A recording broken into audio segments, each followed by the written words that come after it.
Nitwa Sumani Twahirwa, mbahaye ikaze muri iki kiganiro. Ni igice cya kabiri kivuga ku bimenyetso by'iminsi ya nyuma y'isi. The return of Christ is the most anticipated event in the Bible. And when the 1,000 years have expired, Satan will be loosed out of his prison. This beast has a human name. Its number is 666. Abahanga mu bumenyamana bemeza nta gushidikanya ko iminsi turimo ari imwe ya nyuma yanditse mu bitabo by'iyobokamana. Bagaragaza ingero zifatika zanabayeho bamwe muri twe turi kuri iyi si, bakemeza ko bishimangira ibyanditse mu gitabo cya Matayo mu bice 24 uhereye ku murongo waho wa 6, ahanditse ko muzumva intambara n'impuha z'intambara, ariko musabwa kwirinda kandi ntimuhagarikwe imitima, kuko bitazabura kubaho, ariko imperuka ikaba izaba itarabaho. Hakomeza havuga ko ishyanga rizatera irindi shyanga, ubwami bugatera ubundi bwami, hakazabaho inzara n'imishyitsi hamwe na hamwe, ariko ibyo byose bikazaba ari itangiriro ryo kuramukwa. That's happened. Ibyo byarabaye. Murebe intambara z'abakristo n'abayisilamu. Ubwami bwahagurukiye kurwanya ubundi bwami. Intambara ya mbere y'isi, intambara ya kabiri y'isi, Vietnam, ibihugu byahagurukiye kurwanya ibihugu. Kabone n'uyu munsi intambara ziravuka ubutitsa, ibihugu bikariturana. Wars and nations are clashing.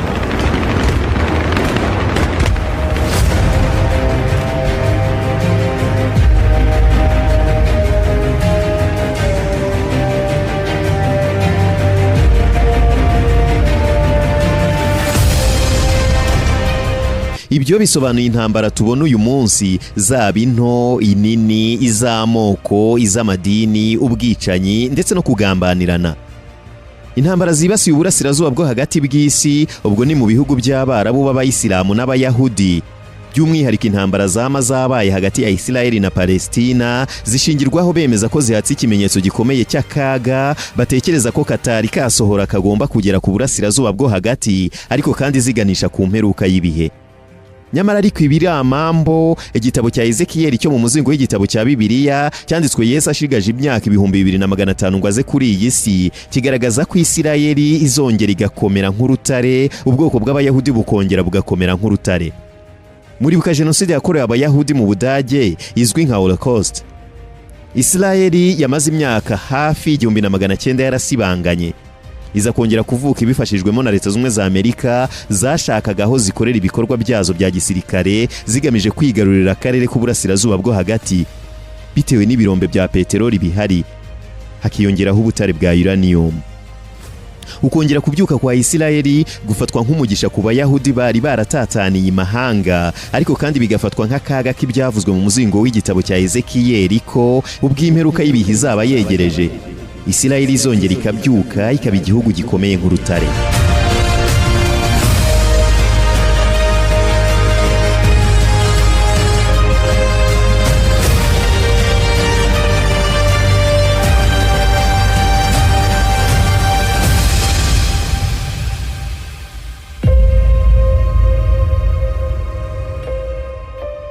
Indi ngingo baheraho bemeza ko isi irimo igana ku ndunduro, ni uko umuco wo mu bihugu byo mu burengerazuba bw'isi urimo uhinduka ku buryo bwihuse cyane ku bijyanye no kuryamana kw'abafite ibitsina bisa, hakiyongeraho kwihinduza igitsina.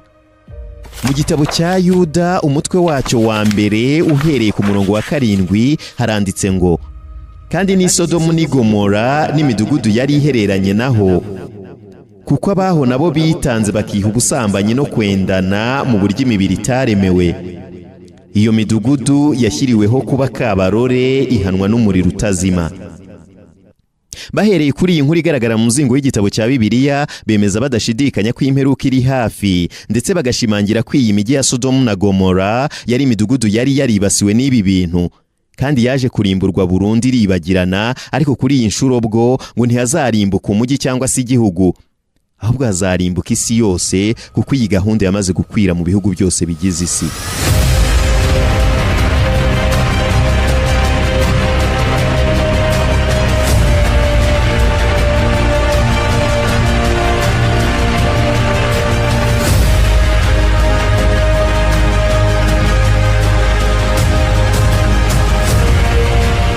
hari umuntu witwa antikristo, abayisilamu bo bamwita Masih Dajjal. Dajjal means the liar, the impersonator. Dajjal bisobanura umubeshyi, umuriganya, wa wundi ubeshya agamije kuriganya, umubeshyi agamije kwiyoberanya.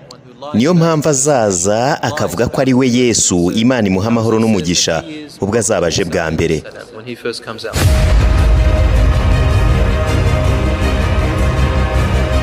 Niwitegereza neza uraza kubona abantu bagezweho muri iyi minsi biyita abakozi b'Imana bavuga ko ari abahanuzi batumwe n'Imana, maze bikomange mu gatuza ndetse bemeze ko ibyo barimo bavuga ari byo beretswe n'uwabatumye. Ibi biri mu muzingo w'igitabo cya Bibiliya ahanditse ko Yesu yabasubije ati, Don't let anyone fool you. mwirinde hatagira umuntu ubayobya, kuko benshi bazaza biyita izina ryanjye bati ni jye Kristo, bazayobya benshi. And they will fool many people. Muri iyi minsi ibi bintu bireze.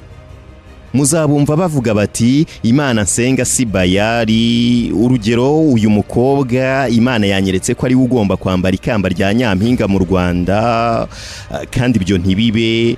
Uyu muntu se uri muburana Imana yanyeretse ko atazafungwa ahubwo azasubikirwa igihano, ibyo nibitaba nge nzahita njya muri ibi, ibyo ntibibe. Imana yanyeretse ko ikuvuye kanseri ikaguhitana n'ibindi byinshi ntibuka.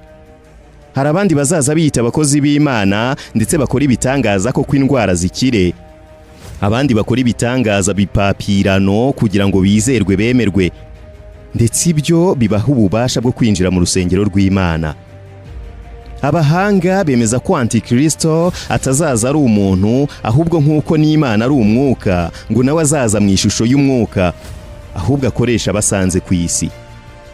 N'abazakoresha ubwabo ngo ntibazabasha kubimenya ngo basobanukirwe ko barimo bakoreshwa. Bazashishikazwa no kubona abayoboke benshi. Bazakoresha imbaraga z'ibitangaza, amafaranga.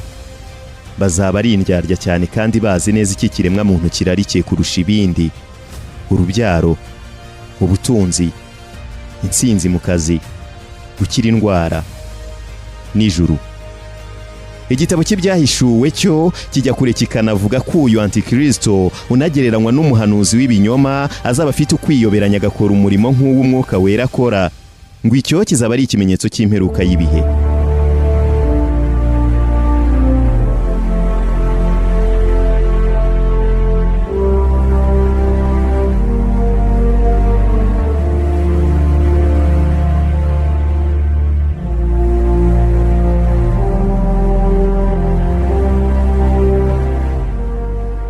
Uyu munsi hari ibihugu byugarijwe n'inzara kandi atari uko ibiribwa byabuze, ahubwo agaciro k'ifaranga karatakaye. Hamwe ujya kugura umukati ukitwaza igunira ryuzuye amafaranga yo kugura uwo mukati umwe.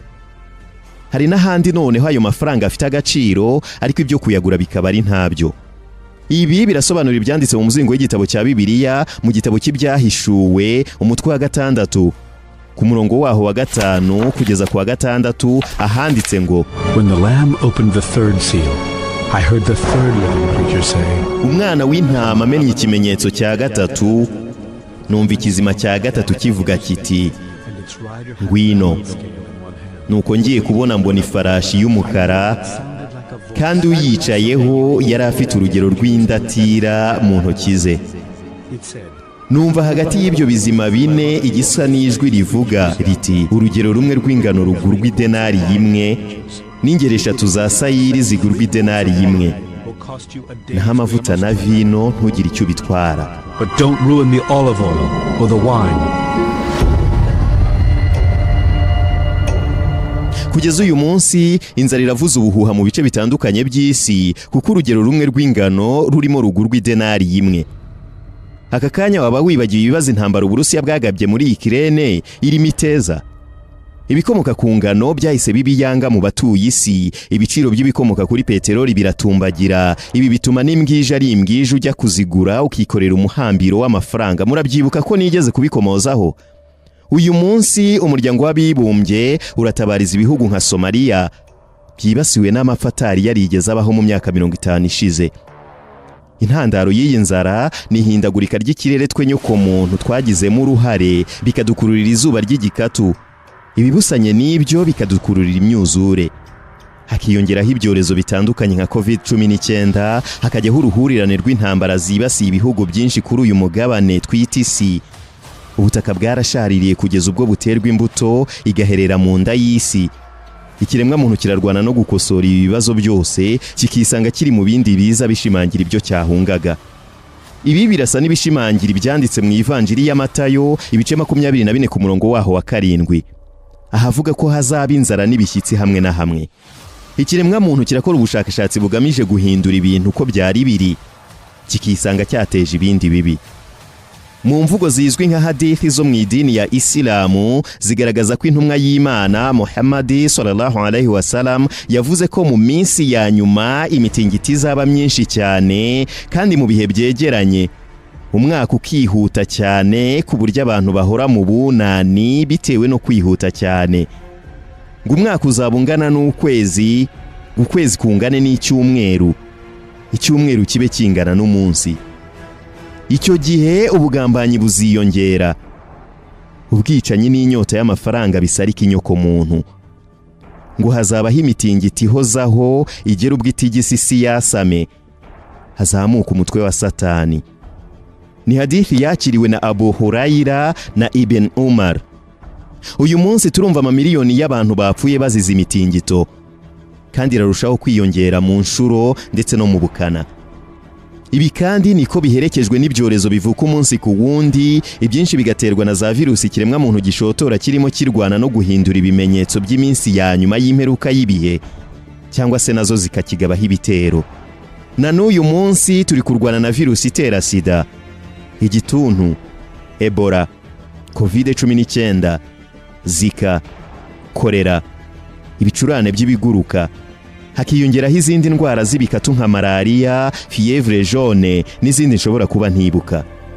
Ziraza zikatugabaho ibitero zikatwararika bitewe n'umuvuduko ziri kutwicaho n'uwo ziri kwanduraho, zigahabwa inyito y'ibyorezo. Ibi byorezo kandi bigeze ku rwego rwo kudahita nabo mu bihugu bikennye gusa. Uyu munsi tuvugana Leta Zunze za Amerika nicyo gihugu kiyoboye ibindi bihugu byose byo ku isi mu kugira umubare munini w'abaturage bahitanywe n'icyorezo cya COVID-19 kuva cyakwaduka mu mwaka 2019. Uyu munsi miliyoni 1,132 n'abantu 935 niwo mubare w'abamaze guhitanwa na COVID-19 muri Leta Zunze za Amerika. Ubuhinde buza ku mwanya wa kabiri n'abantu 530 na 740, bugakurikirwa n'Ubufaransa buza ku mwanya wa gatatu n'abantu 164 na 233 bamaze guhitanwa n'iki cyorezo.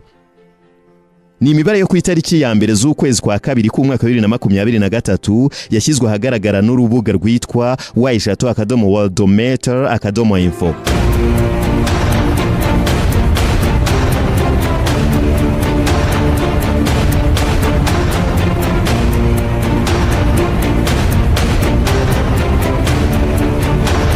Hari ikindi kintu gifatwa nk'ikimenyetso kiranga iminsi ya nyuma, ukuzamuka kw'idini ya Isilamu. Imitwe yishamikiyeho murayibuka, ni imitwe izwiho ibikorwa by'iterabwoba. Developing story overseas, at least 6 people are dead after a horrific bomb attack in a busy pedestrian area of Istanbul. A violent act that destroyed a place of prayer. The explosion ripped through the mosque in a police compound in Peshawar when it was filling up for lunchtime prayers. Hundreds were inside. Now to a developing story overseas, at least 6 people are dead after a horrific bomb attack in a busy pedestrian area of Istanbul. Ibi bishobora kuba bidahura no kuzamuka kw'idini ya Isilamu, kuko bimwe mu bihugu bigendera ku idini ya Isilamu bihakana bene ibi bikorwa by'iterabwoba bikorwa n'abiyita ko bashamikiye kuri Islamic State. Kimwe nuko bishobora kuba bihura nituramuka dushingiye ku byanditse mu gitabo cya Danieli. Mu bice 11 uhereye ku murongo wa 40 ukageza ku murongo wa 43 havuga ko mu gihe cy'imperuka umwami w'ikusa azamutera, kandi umwami w'ikasikazi azamutera ameze nka serwakira, azanye amagare n'amafarashi n'inkuge nyinshi atera ibihugu, abisandaremo nk'umwuzure w'amazi agere no mu gihugu gifite ubwiza. Benshi bazatikizwa keretse Abedomu n'Abamowabu n'imfura z'Abamoni nibo bazarokorwa mu kuboko kwe. Nuko azabangura ukuboko kwe ku bihugu bitari bimwe, n'igihugu cya Egiputa ntikizamurokoka. Ukomeje ku murongo wa 45 havuga ko inkuru zivuye iburasirazuba n'ikazikazi zizamuhagarika umutima. Ave yarakaye cyane azanywe no kurimbura, abenshi azabakuraho. Azabamba amahema y'ubwami hagati y'inyanja n'umusozi wera ufite ubwiza. Nyamara azaba ageze ku munsi w'imperuka ye, ntawe uzamuvuna. Dushingiye kuri ibi byanditse mu gitabo cya Danieli, uyu munsi imitwe yitwaje intwaro igendera ku matwara akaze y'idini ya Isilamu nk'uko abanyamakuru bo mu bihugu by'i Burayi bakunze kubyandika mu binyamakuru, iriyongera umunsi ku wundi, kandi intambara irahitana ubuzima bw'abatari bake kuri iyi si. Abahanga bashingiye kuri ibi bemeza ko iki nacyo ari kimwe mu bimenyetso by'iminsi ya nyuma, ko idini ya Isilamu izazamuka igakomera ndetse ikigarurira isi. Gusa idini ya Isilamu yo ihakana ko ikorana n'iyi mitwe, ahubwo ikemeza ko ari abagamije kuyiharabika no kuyangisha amahanga, ndetse ibihugu byo mu burengerazuba bw'isi bishobora kuba ari byo byashinze iki kintu gisa na muvoma bigamije kurimbura idini rya Isilamu. Tugendeye ku bivugwa n'abayobozi b'idini ya Isilamu, byaba bihura cyane n'ibyatangajwe na Bernadette Subiru, wabayeho hagati y'umwaka w'igihumbi 1844 n'uw'igihumbi 1879. Uyu azwiho kuba yarabonekewe na Bikira Mariya mu gace ka Lourdes gaherereye mu majyepfo ashyira uburengerazuba bw'igihugu cy'Ubufaransa. Yavuze ko ubwo yabonekerwaga muri byinshi yeretswe bizaranga iminsi ya nyuma y'iyi si, harimo ingingo igaragaza ko abayisilamu bose bo ku isi bazaba baratsinzwe urugamba bagahinduka abakristo.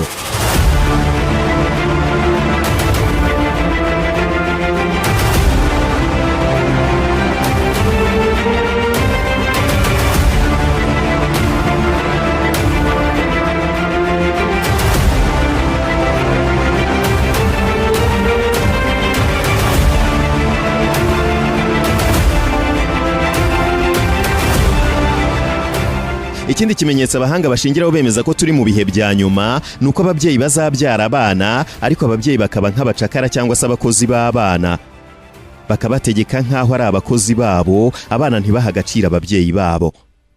Ngo bizagera ubwo ababyeyi barongora abana bibyariye, bigera ubw'impinja zisambanywa n'abakambwe n'abakecuru. Ngo abari abatindinya kujya batagira inkweto n'imyenda yo kwambara bazabibirangirire. Ujye kubona ubona umuntu utazwi rwose, udafite n'ikintu na kimwe azwiho kuba yarakoze, arazamutse aramenyekanye ndetse ahindutse ikirangirire, nubaza icyazwiho ubure na kimwe. Ngo bazamamara basigare bavugwa cyane ndetse barangaze benshi babafatireho urugero, kandi nyamara bizwi neza ko bari abantu baciriritse batunzwe no guca inshuro batagira aho baba, ariko ubuzima bwabo bugahinduka bakabibirangirire bikomeye cyane. Muhammad sallallahu alaihi wasallam avuga ko ubwenge buzaba butagishyizwe imbere. Abantu ngo bazaba bashishikajwe n'ibidafite umumaro.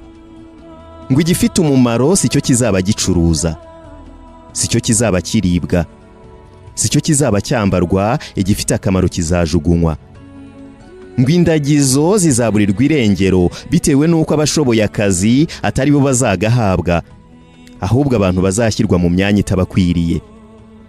Imitungo y'abandi habwa umuntu utayishoboye kuyirinda, kandi ababishoboye baraho. Icyo gihe kizaba ari icy'ubushomeri. Abashoboye nibo bazabura imirimo. Bazagerageza gushaka uko babaho, ariko ntibizashoboka kuko ibyo bazaba babiriye icyuya bizahabwa abadashoboye ngo babirinde. Bazariganywa ubuzima ku manywa y'ihangu, ntawe uzabarengera.